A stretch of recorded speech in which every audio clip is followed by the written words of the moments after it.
الله أكبر الله أكبر। আসন্ন পবিত্র রমজানে মুসলিম বিশ্বের শ্রেষ্ঠ দুই মসজিদে মসজিদুল হারাম ও নববীতে জামায়াতের তারাবির নামাজ 10 রাকাত করা হবে। তবে বিশ্বব্যাপী করোনা মহামারীর আগে মুসলমানরা পবিত্র দুই মসজিদে মুসল্লিরা সাধারণত 20 রাকাত তারাবি নামাজ আদায় করতেন। হারামাইন শরীফের জেনারেল প্রেসিডেন্সির সভাপতি শায়েখ আব্দুর রহমান আস সুদাইস গত সোমবার 17 ফেব্রুয়ারি এই সিদ্ধান্তের কথা জানিয়েছেন। তবে সাম্প্রতিক বছরগুলোতে তারাবির নামাজের রাকাত সংখ্যায় পরিবর্তন এসেছে। মহামারী পরিস্থিতিতে মোকাবেলায় এবং জনসংখ্যা রক্ষা সতর্কতামূলক ব্যবস্থা হিসেবে উভয় পবিত্র মসজিদে রাকাতের সংখ্যা কমিয়ে 10 রাকাত করা হয়।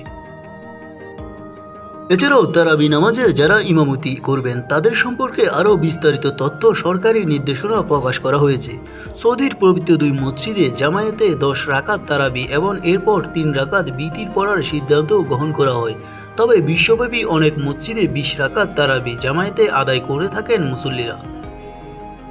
তারাবির রাকাত কমানোতে মুসল্লিরা অন্যান্য ইবাদত বন্দিগিতে আরও মনোযোগী হতে পারবে বলে আশা করছেন। এতে তারা প্রার্থনা ও কোরআন তালাওয়াতের বেশি সময় দিতে পারবে বলে মনে করছেন।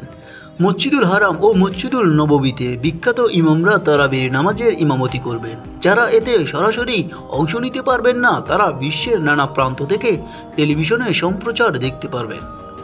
নিউজ বাংলা 29।